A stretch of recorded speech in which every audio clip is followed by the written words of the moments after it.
everybody. Welcome back to today's Bible study. I am your speaker, JT O'Malley 9681.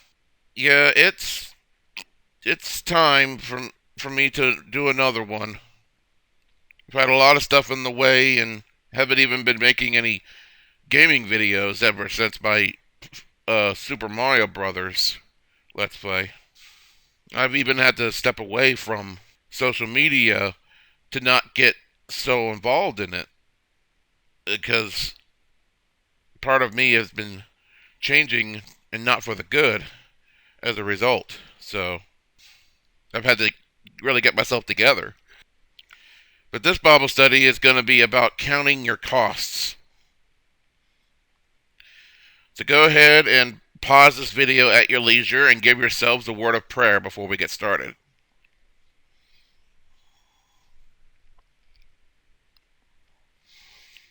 Okay? The title is Count the Costs. Our main scripture area is going to be in the Gospel of Matthew in chapter 16. And so let's read Matthew 16, verse 24 through 28. Then said Jesus unto his disciples, If any man will come after me, let him deny himself and take up his cross and follow me. For whosoever will save his life shall lose it, and whomever will lose his life for my sake shall find it. For what is a man profited if he shall gain the whole world and lose his own soul? Or what shall a man give in exchange for his soul? For the Son of Man shall come in the glory of his Father with his angels, and then he shall reward every man according to his works. Verily I say unto you, there be some handling here, which shall not taste of death till they see the Son of Man coming in his kingdom. And so you must understand that you must leave your livelihood and family behind you if you are to follow Yeshua. They both are important, your livelihood and your family. But if you follow Yeshua first, then your livelihood and family will have more meaning.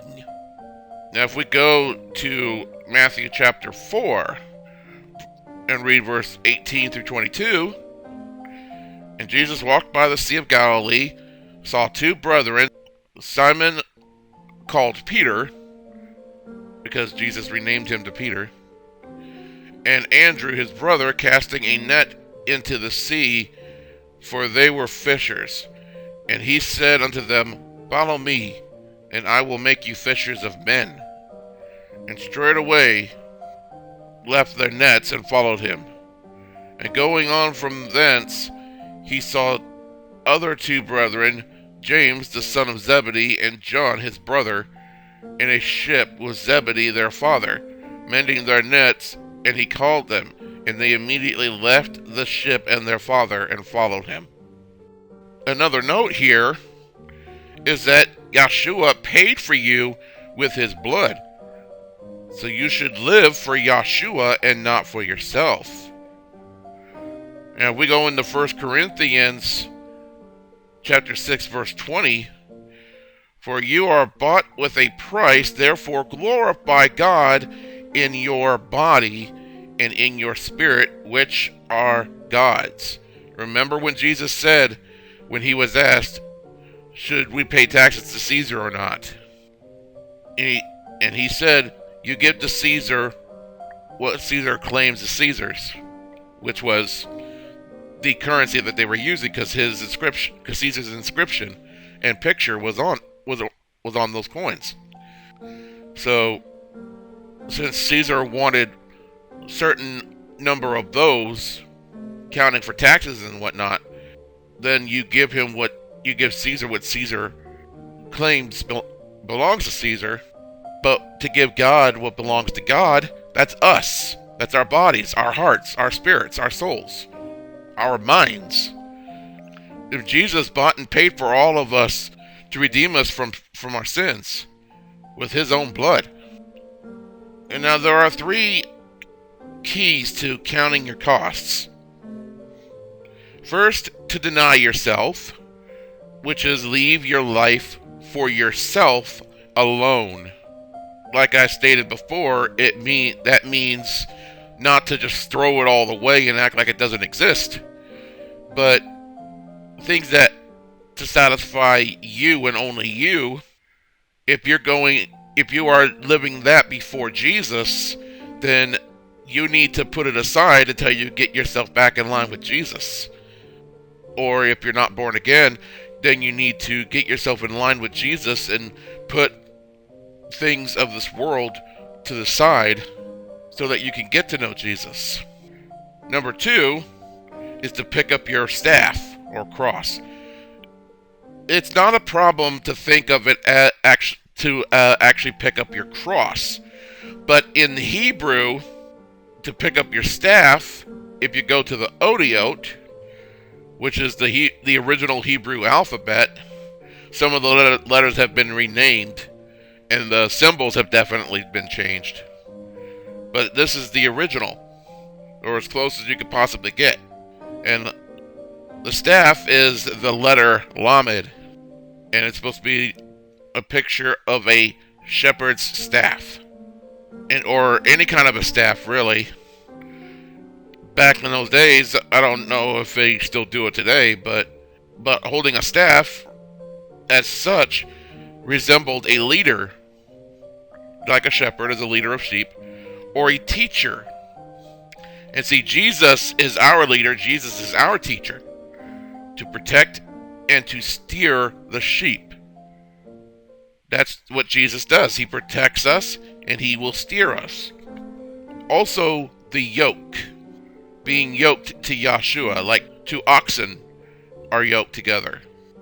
So you can also see it as to pick up your staff. Now, if you still want to look at it as pick up your cross, then you go to the last letter of the original Hebrew alphabet, Taw, which was renamed to Tav. The modern Hebrew, it's Tav, but in the original, it's Taw. And it symbolizes not a cross, but 2 crossed sticks. And it does not mean a wooden stake that you're hung on.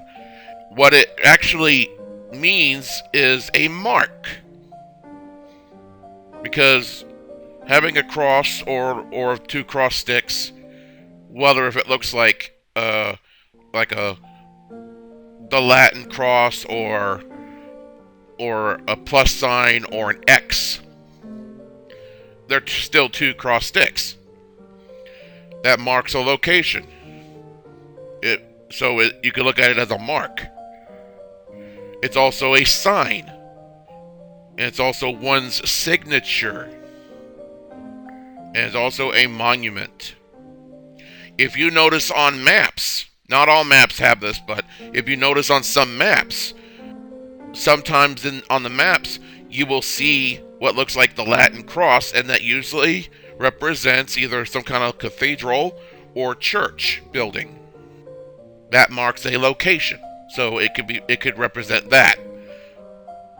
And see, with a sign, Jesus, Yahshua, is our sign. These 2 crossed sticks are his signature, because he is the Alpha and Omega. In Hebrew, he is the Aleph and the Taw, which means beginning and end, since those are the first and last letters of the Hebrew alphabet. And so if we go to Matthew chapter 10, verse 22, and you shall be hated of all men for my name's sake, but he that endures to the end shall be saved. Denying yourself and picking up your cross or picking up your staff, whichever you prefer, that's the costs, is that you will be hated because of the name's sake of Yahshua, Jesus. But if you have it within your heart, not just in your mind, but if you have it within your heart, you will endure to the end and will prove that you will be saved. It's not saying that you have to endure it to the end in order to be saved. That is incorrect. Now, the third point is to follow Yahshua. No matter what the cost, always do what Yahshua wants you to do and follow his ways. And these last two scriptures are the final stretch of Matthew chapter 10. He that loves father and mother more than me is not worthy of me, and he that loves son or daughter more than me is not worthy of me. And he that takes not his cross and follow after me is not worthy of me. He that finds his life shall lose it, and he that loses his life for my sake shall find it. Now, a lot of people still do not quite understand what this is saying. Well, the other reference here is Luke chapter 14, verse 26. If any man come to me and hate not his father and mother and wife and children and brethren and sisters, yea, and his own life also, he cannot be my disciple. What Jesus was saying is that not that you need to actually despise your family and your life, but Yahshua should still come first in your life, and you carry that on to your family, so that your family, your spouse, and your children can carry that on into your children's futures, that Jesus is always first. No matter what that will cost you, even if it will cost you your life, Yahshua is first. And if you will do anything to protect yourself and even any family members or your own life, then you are doing it for selfish reasons, because you're not putting Jesus first. You're putting your own motives first. And that's what Jesus is trying to tell us. Jesus needs to be first, since he saved you. Since he paid the penalty for you, you should put Jesus first. And then Jesus will make sure that you and your family and other friends and loved ones and whatnot will be protected. Maybe in this life, in our physical forms right now, maybe something will happen and we have to perish from this world. That doesn't necessarily make it a bad thing. Because if you are born again, as soon as your spirit leaves your body becomes an empty shell, and your spirit is in the presence of the Lord.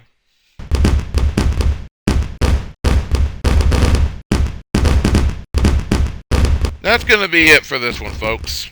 I hope you all enjoyed this one. I hope you all learned something from this. You look at the way that things are going in this world, more and more, slowly, but more and more, things are coming. All these bad things that so many people are trying to say are good things, which are horrible things, actually, were prophesied that they were going to come. Now, we didn't know exactly how it was going to come, but they're coming in small doses. And so, I encourage you, if you're not born again, to go to a solitary place, which is somewhere alone, and speak to Jesus in prayer. Get to know Jesus. And if you find it in your heart to want to follow Jesus, talk to Jesus. Let Jesus know that. Now, Jesus will already know whether if you do or not, but Jesus wants you to talk to him. And if you are born again, I encourage you to follow Jan Markell, Behold Israel, Jack Hibbs, I think it's Life with Jack Hibbs or something like that on YouTube, and J.D. Farag. Behold Israel is Amir Safati. Those four are very well gifted in the Spirit. Even they make mistakes, but they're very well gifted, and I definitely encourage to follow those four. Follow me on social media, on both my channels on YouTube, and also on Vimeo, BitChute, Facebook, Twitter, GameIn1.com, and LinkedIn. Links will be in the video description. I'll be willing. I'll have another Bible study coming. And until then, stay safe. Shalom, my friends. And I bear this Bible study in the name of thy Son, Yahshua HaMashiach, Jesus Christ. Amen.